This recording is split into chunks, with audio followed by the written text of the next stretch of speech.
Hi,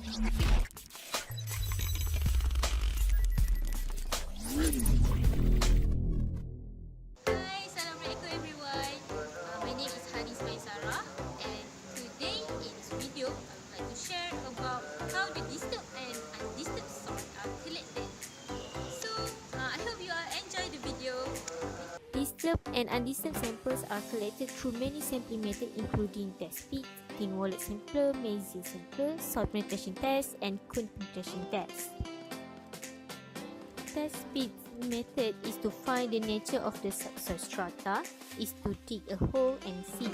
The pits are normally square in plane and are dug by hand or by excavating equipment.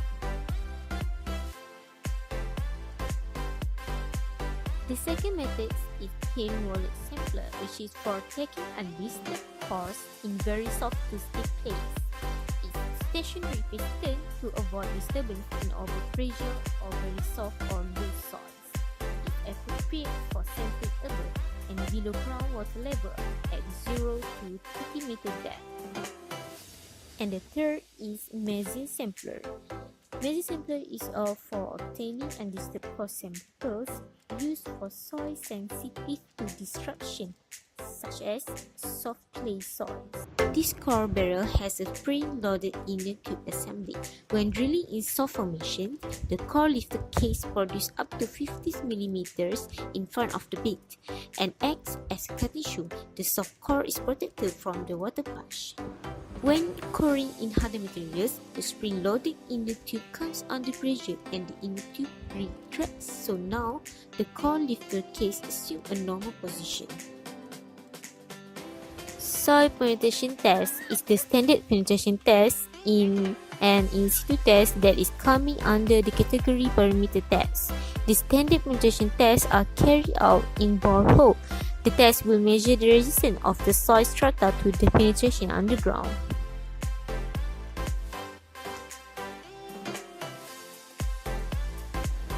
The next method is the cone penetration test. It is the method used to determine the geotechnical engineering properties of soil and delineating soil stratigraphy.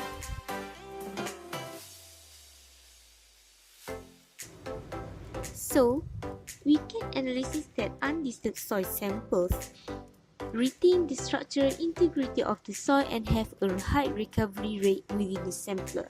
Collecting a perfectly undisturbed sample is difficult and the samples may contain a small portion of undisturbed soil at the top and bottom of the sample bed. And undisturbed soil, which is to determine the geotechnical properties of strain, permeability, compressibility, and fracture patterns, among others. Results of this analysis are instrumental in the design of a new building. Meanwhile, the disturbed soil samples do not retain the in situ properties of the soil during the collection process.